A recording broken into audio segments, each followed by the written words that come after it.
def bi dafa am luñ si jublu rek.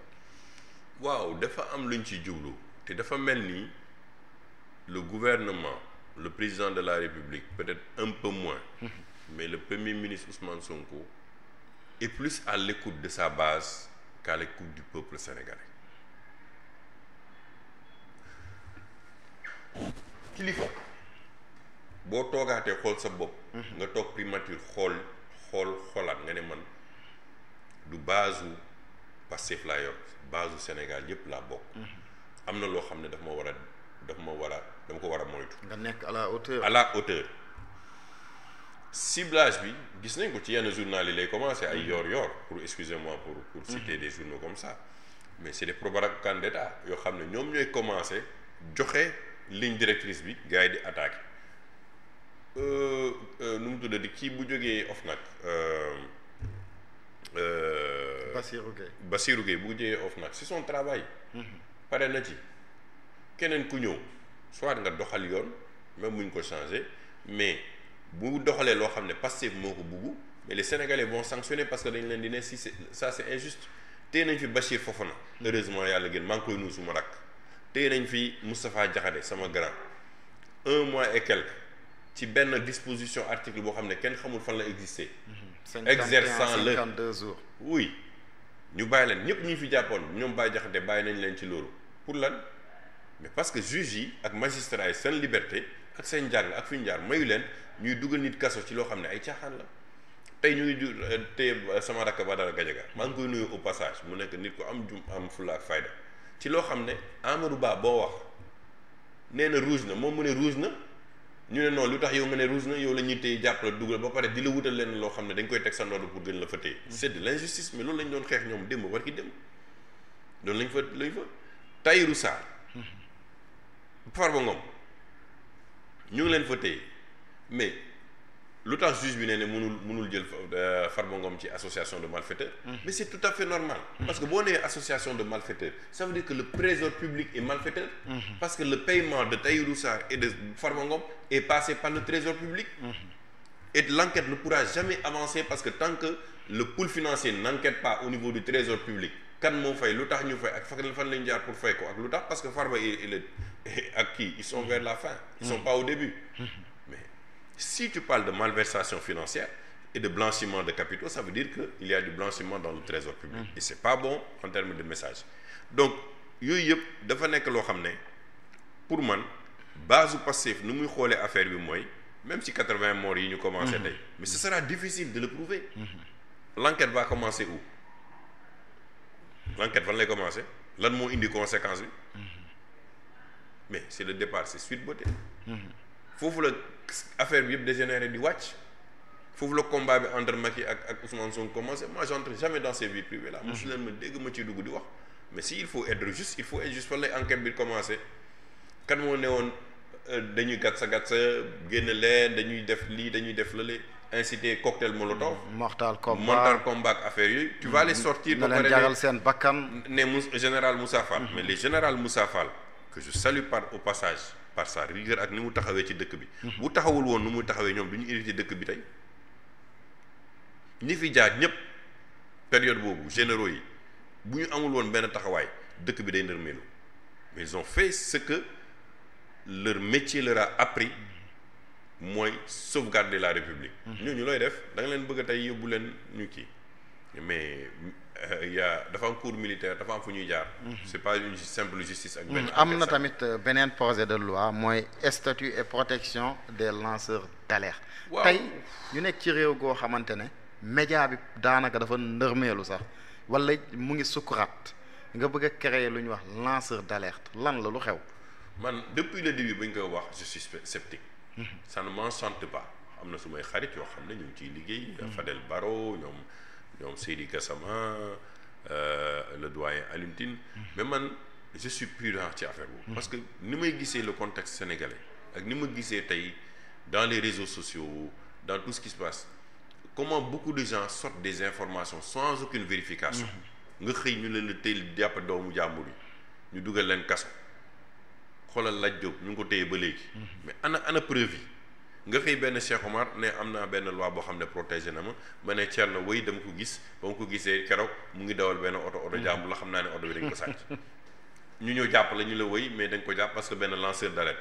Qui est lanceur d'alerte? Comment on va identifier quelqu'un en disant que c'est quelqu'un qui lance une alerte? Mais alerte mën nga ko lancer dafa am ay conditions am nu ñu koy kii. mais lan lañ fi deful ak Xalaat TV lan lañ fi waxul on était là présent propagande loolu looy def ci loolu. te Xalaat TV boobu aussi amul woon ay nit yuy génn di wax. mais yow xam naa la Xalaat TV wane nañ yow seen xam naa la visage. c'est-à-dire que yow man dal na ma. ñu yàq nañ ma sama der fii di wax ne man ba ma nekkee assemblée ak yeneen député dañ doon jàppal de promotion homosexualité. mais munoo dem fenn ba ñu ne la fii la studio bi nekk. naka la Xalaat TV amee statut ba moom légalement mu mën a nekk day un média. ak yeneen média alors que des médias qui se sont battus pour exister depuis des années ñu leen yéen mënu leen exister. donc qui est lanceur d'alerte tey ñu ngi critiquer chroniqueurs yi di. chroniqueurs yi fiy ñëw di wax seen chronique lan moo indi problème mu Bachir Fofana. ay chronique la doon def Bah Diakhaté. ay chronique comme la yor. Abdou Nguer tey Abdou Nguer ñu ngi ko téye sur une base fallacieuse. téye ko foofu amuñu lu ñuy def lu dul di pousse ci di xool fa naka lañ koy najee pour mu toog foofu. alors que il n'a rien dit de grave. Badara Gadiaga n'a rien dit de grave il a répété ce que Amadou Ba a dit. mais donc bu ñu ko waree tëj ñu tëjaale Amadou. donc aujourd'hui moi je pense que nous sommes dans un contexte difficile. il faut ñi delloo ci seen xel. wax yi ñuy wax c'est pas pour dingat leen wala yàqal leen mais dañoo bëgg ñëw ñu bañ a dugg ci guute goo xam ne mooy gën a gàtt bu président Macky Sall. parce que tey xuloo nga ak l'extérieur. tey ba tey xaalis duggul ci dëkk bi. barki démb dégg ngeen que 15,6% des services dafa daanu. mooy transport mooy commerce. yooyu dafa daanu mooy essence yi ak déplacement yi. nga gis ne suñ note chaque fois que premier ministre génn wax suñ note dafa dégradé ba mu waxee leen en septembre. qu'il y a une dette cachée ca la suñu note di daal mu génnaat wax ñu wàcce waat suñu note ba FMI ne documents yi li ñuy joxe ci élément module suñu note yi gën a wàcc léegi ñuy dem ci sous-région bi chaque instant ñuy lebu xaalis pour fay ay bor di fay ay salaire et puis yaa xëyti Sénégal bu muy nekk Sénégal ba léegi Thierno on a toujours payé les salaires. dañ ma wax ban période la ñuy toog ci Sénégal mosu ñu fay salaire non le train de vie de l'État a été toujours payé donc ça c'est pas une prouesse fekk nañ fi 250 milliards ñoom ñoo ko wax mais depuis lors li ñu levé ñoom ci eurobond 750 millions de dollars yi. li ñu levé au niveau sous-régional 984 milliards yi mais fan la dugg ba dëkk bi ne nërmee la ba am ñu relance économique aujourd'hui ñi gën a souffrir mooy ñi amoon les bourses familiales. mais da doon dimbali ci àll bi mu ngi noonu metti ñoom kenn ci ñoom demul fa xool vraiment lan la ñuy dund mais c'est 50 000 francs là dafa doon téye ay pères de famille ay 2 semaines 3 semaines dem koom-koom bu muy indi au niveau local parce que 50 000 bu ñu ko joxee ci commune boo xam ne tey am na ay nit boo ko fa joxee 1000 personnes 50 000 mais imagine lan lay dugal ci commune boobu wala ci département boobu loolu mooy élargir l'assiette fiscale bi. Parce que les 50 000 là participaient à élargir l'assiette fiscale dans les localités des gens qui n'ont pas assez de revenus.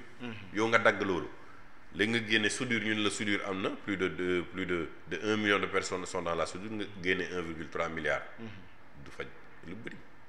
léegi boo ñëwee ci la loi de l'accès à l'information boobu quand même di nga ko rafetlu.